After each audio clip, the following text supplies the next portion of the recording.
কাক আর কোকিল দুজনেই কালো, তাও মানুষ কাকের তুলনায় কোকিলকেই বেশি ভালোবাসে। কারণটা কি জানেন? কোকিলের গলার মিষ্টি স্বর। গায়ের রং যেমনই হোক না কেন, আপনার কথা বলার ধরনই আপনাকে।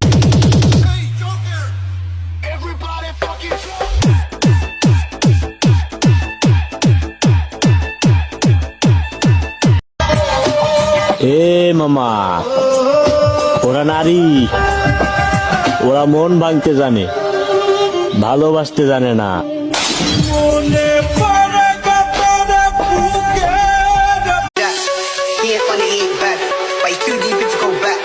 I don't even understand why he's running brethren, and he's even acting like that. He ain't funny, he ain't bad, but he's too deep to go back. So I don't even understand why he's running brethren, and he's even acting like pretty brown. She be coming all around, ass fit, super big.